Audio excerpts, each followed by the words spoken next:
Bonjour à tous, je vais vous présenter ici les nouvelles fonctionnalités que vous allez pouvoir découvrir sur notre site dès aujourd'hui. Alors la recherche de trip va vous être simplifiée car vous disposez dès à présent d'une carte interactive sur laquelle vous trouverez toutes les informations dont vous aurez besoin. En effet, chaque trip est répertorié sur cette carte et un système de cluster est utilisé pour les zones comportant de nombreux trips. Si on veut affiner notre recherche, on peut au choix soit zoomer, soit cliquer sur un cluster et les résultats vont naturellement se détailler de plus en plus, comme ceci.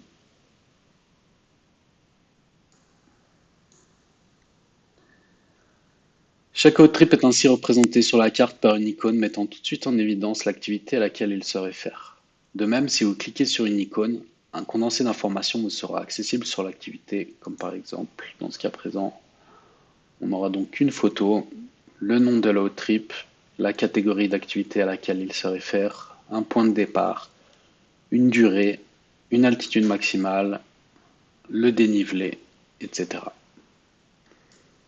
En plus de cela, une carte mise à jour dynamiquement selon vos interactions sur la carte vous est proposée sur la gauche, permettant d'avoir des détails sur le nombre de trips présents dans la zone géographique.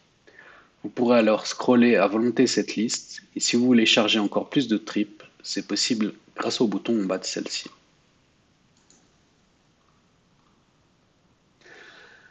Un système de filtrage vous est aussi proposé afin de vous permettre de ne cibler que les trips relatifs à une localisation ou un sport en particulier. On peut par exemple, dans notre exemple, essayer de n'afficher que les trips relatifs au vélo de route et au VTT. Donc la carte va se mettre à jour en temps réel, ainsi que la liste présente sur la gauche. Une version mobile vous sera aussi disponible. Vous y trouverez les mêmes fonctionnalités, à savoir la carte, la liste et le filtrage. Des boutons sont accessibles afin de vous permettre une navigation aisée. On pourra par exemple afficher les filtres comme ceci, puis alterner entre la carte et la liste avec ce bouton switch.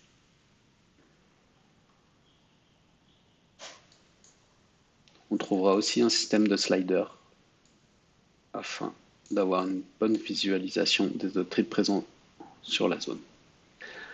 En espérant que ces fonctionnalités sauront vous satisfaire, je vous dis merci et à bientôt.